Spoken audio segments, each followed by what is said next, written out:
Hey listeners, welcome back to Quick Projects, where we unravel fascinating events that shape the world, one gripping story at a time. Today, we are diving into the Islamic Revolution of Iran, one of the most significant political upheavals of the 20th century. We'll cover everything: how it all began, the present day consequences, and even what the future might hold. And hang tight, because we will touch some of the crucial aspects like the role of women, the rise of terrorism, and even international sanctions. Ready to explore how one revolution sent shockwaves around the globe? Let's jump right in.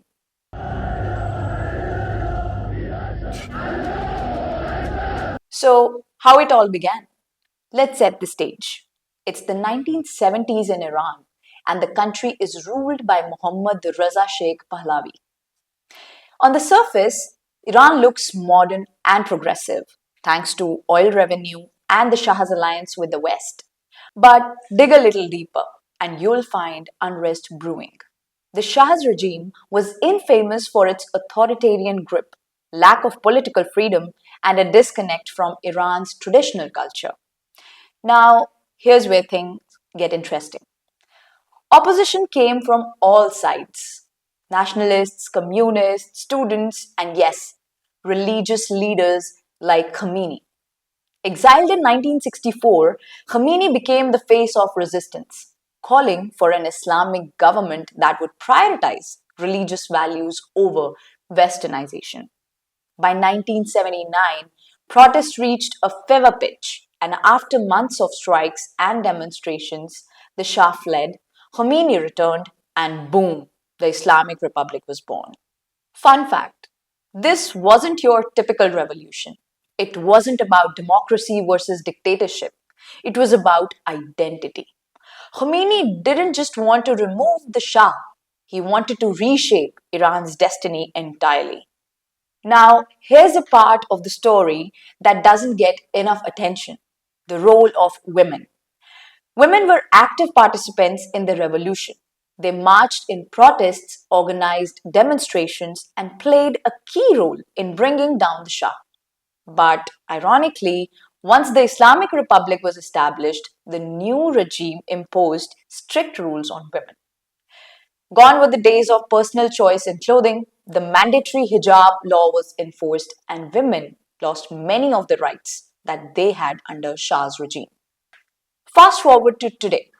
Women in Iran continue to fight for their rights. Most recently, during the Mahsa Amini protests of 2022, where thousands of women took to the streets demanding an end to the hijab law and greater freedom.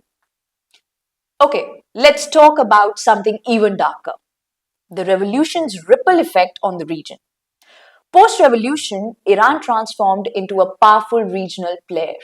It began exporting its revolutionary ideals to other countries, supporting groups like Hezbollah in Lebanon and Shia militants in Iraq.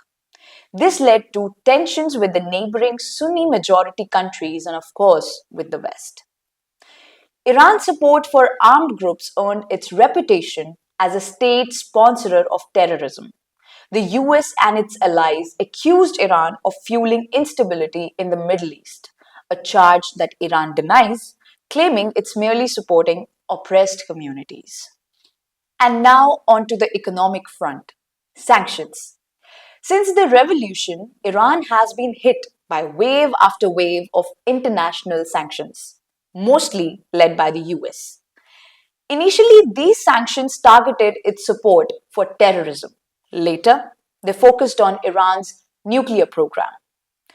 Sanctions have crippled Iran's economy, causing inflation, unemployment, and shortage of basic goods.